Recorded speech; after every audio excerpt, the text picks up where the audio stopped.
तरह की ये घटना सामने आई, लेकिन जनता ने आज कैसे आज बाहर निकलकर आज वोटिंग की है, इस पर भी चर्चा सब लोग कर रहे हैं। बम्पर वोटिंग हो रही है, बड़ी बड़ी लंबी लंबी कतारें देखने को मिली। पिछली बार ये आंकड़ा संजय जी 57% के आसपास था, 57% के आसपास था। इस बार ये आंकड़ा बढ़ेगा। बम्पर वोटिंग होती है तो बिहार का चुनाव ये फर्स्ट फेज क्या कह रहा है? बिल्कुल, मैं तो 3 बजे तक का अपडेट था। पिछली बार चूंकि पिछली बार 3 फेज में चुनाव हुआ था, इस बार 2 फेज में चुनाव। तो फर्स्ट फेज में जो पिछली बार चुनाव का जो आंकड़ा था वो 44 पॉइंट कुछ % था। इस बार फर्स्ट फेज जो 3 बजे तक का जो आंकड़ा है वो कहीं 53%, कहीं 58%, कहीं 59%, कहीं 55%, मतलब आगे है। तो स्वाभाविक है कि जब चुनाव का ये समय खत्म होगा तो काफी आगे होगा।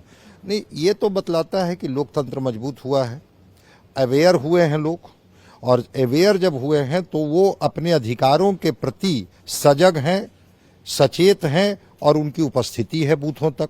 तो ये इस बात को तो बता ही रहा है ना कि अगर उनके हिस्से में रोशनी आएगी तो वो भी 2 कदम आगे निकल करके पक्ष में मतदान करें, विपक्ष में मतदान करें, लेकिन वो मतदान करेंगे। उनको लगता है कि हमारे हिस्से में भी कुछ मिलने वाला है। आखिर उदासीनता आई क्यों थी? उदासीनता इसी वजह से ना आई थी कि कोई भी पार्टी, कोई गठबंधन चुनाव में परिणाम जिनके हिस्से में आए, हमारे हिस्से में तो कुछ आना नहीं है। लेकिन जो प्रण पत्र और संकल्प पत्र आया, उसमें जिस तरह की गुलाबी तस्वीर पेश की गई है बिहार में, लग रहा है कि 14 नवंबर के बाद आपको बिहार बिल्कुल बदला हुआ बिहार दिखेगा। अगर आप कवर करने आएंगी तो बिहार में क्रांति दिखेगी। पूरे बिहार में फैक्ट्रियों का जाल बिछ जाएगा, बाढ़ मुक्त बिहार हो जाएगा, हर युवा को नौकरी मिल जाएगी, महिलाएं सशक्त हो जाएंगी। तो ये उम्मीद तो है। चूंकि प्रण पत्र और संकल्प पत्र का मनोविज्ञान और मनोवैज्ञानिक प्रभाव न हो मन मस्तिष्क पर, ऐसा संभव नहीं। यही कारण है कि अधिक संख्या में महिला, युवा, फर्स्ट टाइम वोटर, दिव्यांग, विकलांग, वृद्ध, सबको मैंने देखा। ऐसा नहीं था कि महिलाएं ही कतारों में केवल खड़ी थी, बल्कि हर एज ग्रुप के लोगों को मैंने देखा कि कतारों में बड़ा पेशेंसली इंतजार करते हुए कि मेरी बारी कब आएगी। और जब मतदान से वो निकल रहे थे, जब उनकी तस्वीरें कैमरे में कैद हो रही थी, तो एक बड़ा संतोष का भाव कि हाँ, हमने मत दिया। और उनके मुंह से एक बात निकल रही थी जब कुरेदने की कोशिश की गई कि भाई आपका मुद्दा क्या था? विकास, विकास, विकास। तो विकास की परिभाषा तो वो बेहतर बता। विकास की सबसे ज्यादा चर्चा हुई है। हम भी जब आज तमाम सीटों पर घूम रहे थे तो आज वोटर यही कह रहा है, हम तो विकास के मुद्दे पर वोट दे रहे हैं, हम विकास के मुद्दे पर वोट दे रहे हैं। जात पात की बात अगर उनसे पूछो भी तो वो डिनाई कर रहा है कि हम जात के पर वोट नहीं डाल रहे हैं। लेकिन आपके पास श्रीकांत जी क्या रिपोर्ट आ रही है? पहले फेज के 121 सीटों पर कौन किस पर भारी पड़ता दिख रहा है?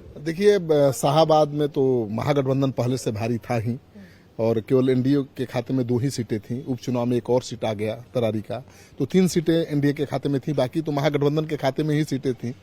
उस इलाके में माले का भी अच्छा प्रभाव है, उसका भी फायदा मिलता है। तेजस्वी यादव ने जो प्रयोग किया था, कुशवाहा उम्मीदवार ज्यादा उतारा था लोकसभा में, उसका भी फायदा मिला था। तो विधानसभा में भी झंडा गड़ा था महागठबंधन का, और लोकसभा में भी गड़ा रहा। लेकिन इस बार मुझे लगता है कि विधानसभा के चुनाव में थोड़ा एज है एनडीए को, एनडीए थोड़ा मजबूत हुआ है, कई सीटों पर उसको बढ़त दिखाई दे रही है। तो लेकिन वो संतोषजनक नहीं है। एनडीए एक जमाने में पूरा कब्जा था शाहाबाद पर, लेकिन वो स्थिति नहीं है। लेकिन एनडीए को 4-5 ज्यादा सीटें शाहाबाद में इस बार मिलने जा रही हैं, सीटें घटने वाली नहीं है। और महिलाओं के बीच सुरक्षा सबसे बड़ा मुद्दा है, महिलाओं के लिए सुरक्षा सबसे बड़ा मुद्दा है।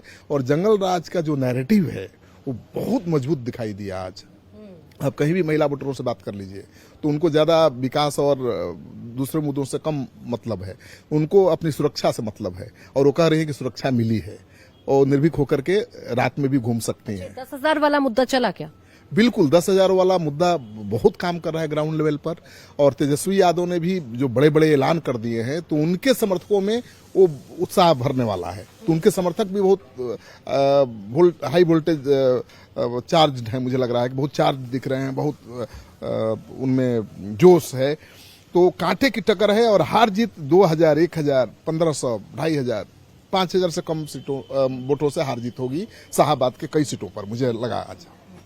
अब देखिए, हम सीट वाइज अगर जाएं तो चाहे हम बात कर ले राघोपुर की, हम बात कर ले महुआ की, हम बात कर ले छपरा की, हम बात कर ले मोकामा की, इन सीटों पर अगर हम चर्चा करने लगे तो सबसे ज्यादा निगाहें इसी बात पर थी कि मोकामा में क्या हो रहा है। सरोजी, मोकामा में क्या होने जा रहा है? भाई, दो भूमिहारों की टक्कर थी, एक घटना हो गई, क्या ये भूमिहार बटा के नहीं बटा? क्या रिपोर्ट आपको मिली, क्या हो रहा है मोकामा में? अभी तक की जो खबरें हैं वो यही है कि अनंत सिंह वहां पर फंस गए।